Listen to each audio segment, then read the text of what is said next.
जिंदाबाद जिंदाबाद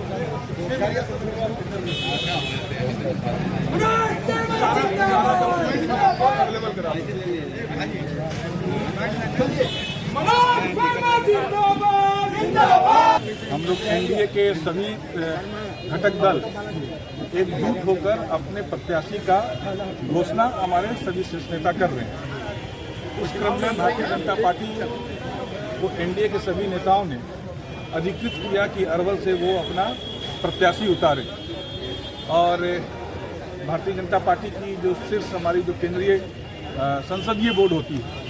जिसको खुद माननीय प्रधानमंत्री नरेंद्र मोदी जी और माननीय अध्यक्ष जेपी नड्डा जी जिसका नेतृत्व करते हैं, काफ़ी विचार मंथन के बाद में फिर मुझे अरवल की जनता का सेवा करने का ये मौका दिया है और मैं समझता हूँ कि अरवल की जनता का पूरा आशीर्वाद, ये जो हमारा गठबंधन है, एनडीए का जो गठबंधन है, जिसमें हम नीतीश कुमार जी के नेतृत्व में और हमारे कई चिराग पासवान जी, उपेंद्र कुशवाहा जी, जीतन राम मांझी जी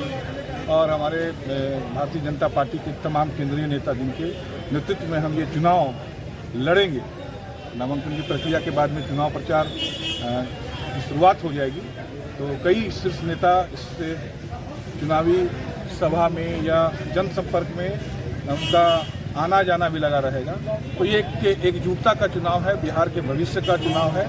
और बिहार का तरक्की जो हम लोगों ने पिछले 20 सालों में जो परिवर्तन बिहार के अंदर में देखा है और अब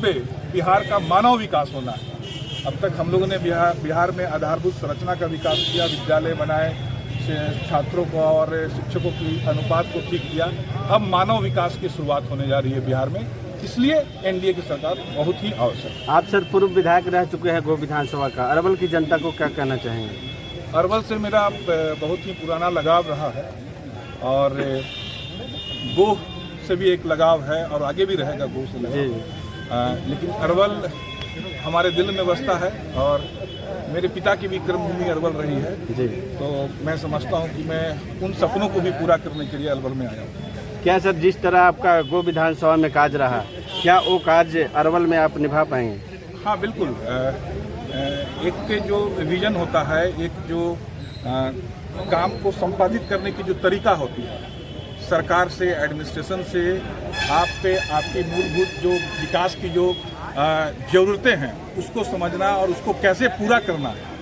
और उसकी क्या प्रक्रिया है, उसकी नियमावली क्या है और क्या बजटीय प्रोविज़न है,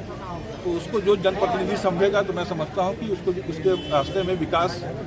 करने में उसे कोई भी अवरोध नहीं आएगा। क्या सर, अरवल की जनता उम्मीद करे कि जो विकास यहाँ पे अधूरा रहा है वो मनोज शर्मा पूरा कर पाएंगे? देखिए, अरवल की जो मूलभूत समस्या है, जो मैं समझता हूँ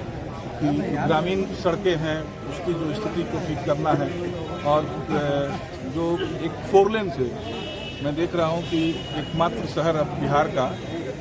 अरवल औरंगाबाद है जो पटना से 4 लेन से नहीं जुड़ा हुआ है। तो ये हमारा पहला प्रयास है और मैंने इस संबंध में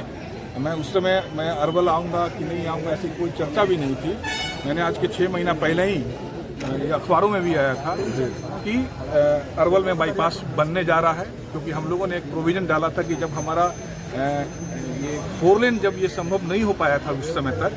तो हम लोगों ने ये प्रस्ताव डाला था कि एक कोबरा में बाईपास, एक दाऊदनगर में बाईपास, एक अरवल में बाईपास की अत्यंत आवश्यकता है। तो हाल के दिनों में मैंने ये 6 महीना पहले इसकी प्रक्रिया चालू की थी और हाल के दिनों में आप लोगों ने देखा कि अरवल में बाईपास की स्वीकृति मिल चुकी है। तो अरवल में जब बाईपास की स्वीकृति मिलेगी तो अरवल बाजार जो जाम की समस्या से है उसका भी निजात मिल जाएगा। रेल लाइन जो हमारे साथी यहाँ पे काफ़ी दिनों से ये मेरा लक्ष्य अरवल में रेल, मनोज यादव जी का जो ये संघर्ष इतने दिनों से ये संघर्ष कर रहे हैं, तो मैं बताते हुए काफ़ी हर्ष हो रहा है कि ये जो पूरी प्रक्रिया थी पिछले साल के ही बजटीय आवंटन में वो रास्ता खोल दिया गया था और अब जो कि योजना आयोग ने जो स्वीकृति दे दी, प्राइम मिनिस्टर ऑफिस से, मतलब रेलवे बोर्ड से वो गया, प्राइम मिनिस्टर ऑफिस से वो योजना नीति आयोग में जो गई और वहाँ से जब ये स्वीकृति मिल गई तब इसके लिए ये सारे रास्ते खुल गए हैं। अब बहुत जल्द चुनाव के बाद जैसे ही आचार संहिता खत्म होगा, माननीय प्रधानमंत्री जी के द्वारा इसका शिलान्यास भी होगा और आप बहुत जल्द देखेंगे कि अब चुनाव के बाद में आप देखेंगे कि इसकी टेंडर भी हो जाएगी। एक बिहटा से लेकर औरंगाबाद, औरंगाबाद से अनुग्रह नारायण और अनुग्रह नारायण से औरंगाबाद, एक टेंडर भी होगा। अब अगले 5 साल में यहाँ के लोग रेल से पटना भी जाएंगे।